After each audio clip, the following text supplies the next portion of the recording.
Bayangkan sebuah negeri kaya dengan sumber alam dan sejarah budaya yang unik, tetapi politiknya sering menjadi topik hangat yang mengundang pelbagai spekulasi. Sabah, negeri yang selalu menjadi perhatian pada setiap pilihan raya negeri, PRN, kini sekali lagi menjadi medan perhatian nasional apabila pilihan raya negeri kali ini semakin menghampiri. Apa sebenarnya berlaku dan bagaimana peranan gabungan politik utama di peringkat nasional terlibat? Mari kita kupas secara terperinci. Salam sejahtera kepada para sahabat penonton semua. Bertemu kita sekali lagi dalam channel The Scream Media.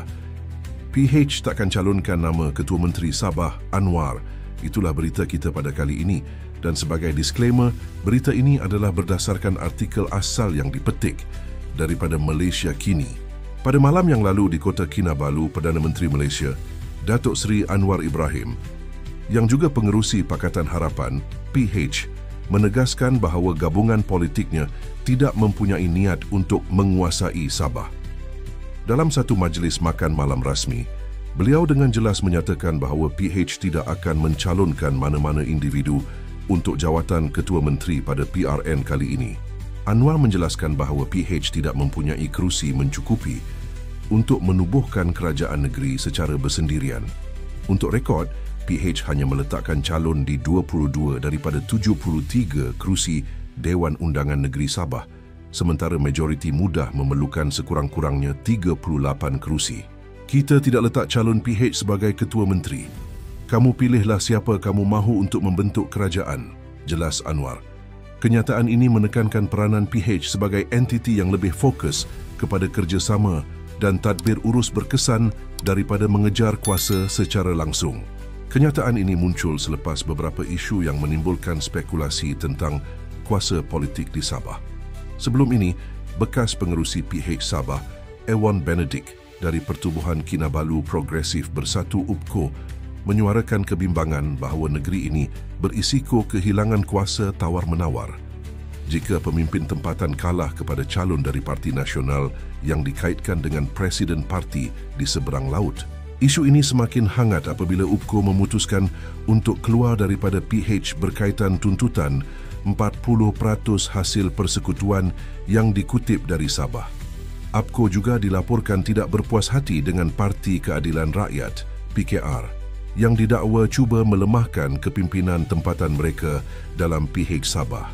Dalam ucapannya di Kota Kinabalu, Anwar menekankan bahawa peranan PH pada PRN ini adalah sebagai kuasa penstabil yang memfokuskan kepada tadbir urus baik dan pengukuhan hubungan antara kerajaan negeri dan kerajaan persekutuan. Pertama, kita jaga urus tadbir. Kita tidak mahu negeri ini dikenali dengan rasuah atau salah guna kuasa. Cukup-cukuplah, kita kerja betul, kerja bersama, tegas beliau. Ucapan ini memberikan gambaran bahawa PH mahu menekankan prinsip kerja profesional dan integriti dalam pentadbiran negeri. Menariknya, Anwar juga menyoroti fenomena calon bertanding yang terlalu ramai dalam PRN kali ini, yang menurut beliau menunjukkan masalah tersendiri dalam politik Sabah. Sebagai contoh, kerusi Tulid menyaksikan 14 calon bertanding, manakala beberapa kerusi lain mempunyai 11, 12 atau 13 calon. Malah Anwar melontarkan gurauan ringan mengenai sesetengah kawasan yang menyaksikan sehingga 15 atau 20 calon bertanding, sebelum kembali serius menekankan bahawa bilangan calon yang terlalu ramai mencerminkan isu struktur politik yang perlu diperhalusi. Fenomena ini selari dengan analisis politik terdahulu yang mencatatkan bahawa politik di Sabah sering dicirikan oleh pertembungan pelbagai parti kecil yang menambah kerumitan dalam pembentukan kerajaan negeri. Sumber di Edge Markets 2020. Anwar juga menekankan kepentingan hubungan yang tersusun antara Putrajaya dan Kota Kinabalu supaya pembangunan negeri yang berpotensi besar tidak terganggu. Sabah, dengan sumber asli seperti petroleum, hasil hutan dan potensi pelancongan, sering dianggap sebagai negeri emas yang boleh memacu pembangunan ekonomi Malaysia Timur jika pengurusan politiknya stabil. Dalam konteks ini, fokus kepada tadbir urus yang baik bukan sahaja penting untuk kestabilan politik, tetapi juga untuk menarik pelaburan dan meningkatkan kesejahteraan rakyat.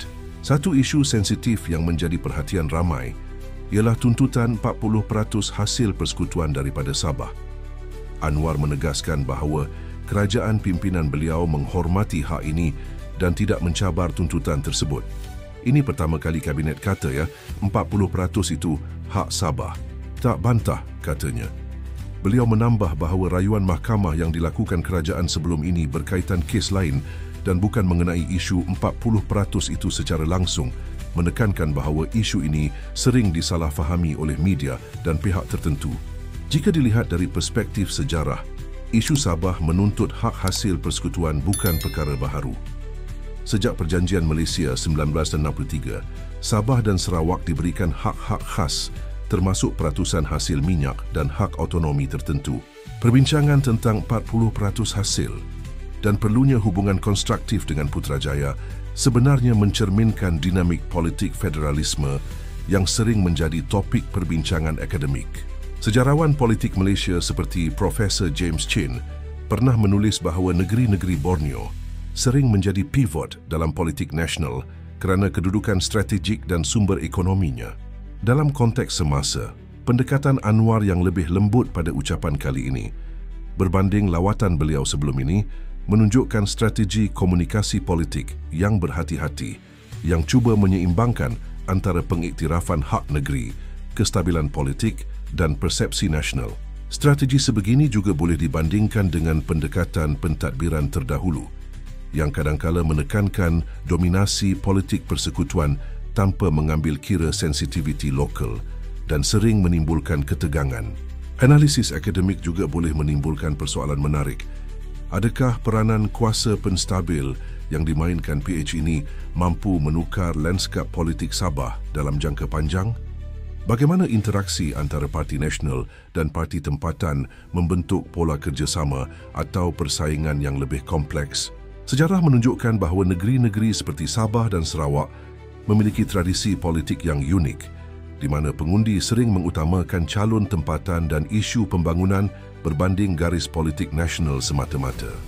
Dalam kesimpulannya, PRN Sabah bukan sahaja soal menang atau kalah di kerusi Dewan Undangan Negeri, tetapi juga soal bagaimana prinsip tadbir urus, hak-hak negeri dan kerjasama strategik antara Putrajaya dan negeri dapat diterjemahkan menjadi pembangunan yang lestari. Apa yang berlaku dalam pilihan raya ini akan menjadi penanda aras penting bagi hubungan federalisme di Malaysia Timur serta contoh bagaimana politik boleh dijalankan dengan menekankan integriti dan kesejahteraan rakyat sebagai teras utama. Jadi ketika anda menonton perjalanan PRN Sabah, fikirkan bukan sahaja siapa yang menang atau kalah, tetapi juga bagaimana keputusan politik ini mempengaruhi tadbir urus, pembangunan ekonomi dan hak-hak negeri dalam konteks sejarah panjang Malaysia. Adakah model kuasa penstabil ini boleh menjadi contoh untuk negeri-negeri lain? Atau adakah ia akan menghadapi cabaran tersendiri yang unik di Sabah?